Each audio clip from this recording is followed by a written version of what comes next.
The OTC 2364E gray canvas cock-up wrist splint is indicated for carpal tunnel syndrome, wrist sprains and strains, or any other condition that requires wrist immobilization.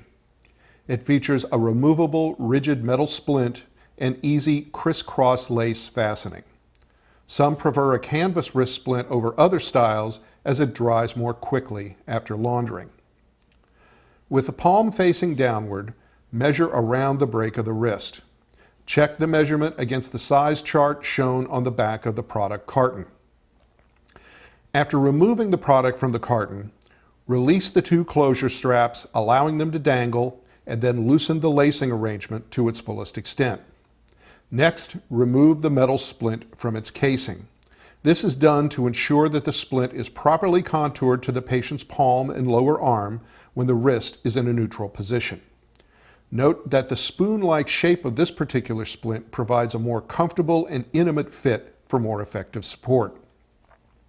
With the patient's wrist in a neutral position, shape the splint if necessary to match to the palmar surface of the hand and wrist.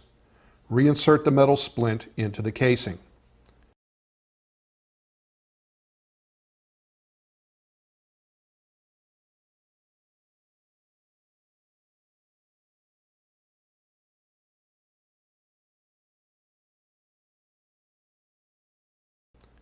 Slip the support over the hand and wrist so that the splint is centered over the palm.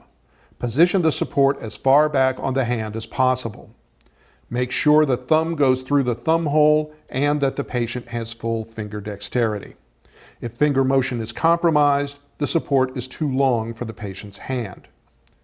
Make sure that the lining underneath the lacing is not bunched up, and then fasten the closure straps snugly in a crisscross pattern.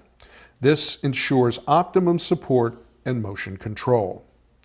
Once the straps are securely fastened, make sure that the splint casing is centered over the palm and that there is at least some gap under the lacing on the dorsal surface.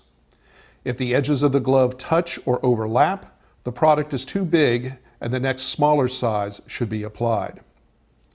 Once the splint has been snugly tightened, excess hook material on the closure strap can be easily trimmed away with scissors. Instruct the patient how to do this on his own after purchasing the product.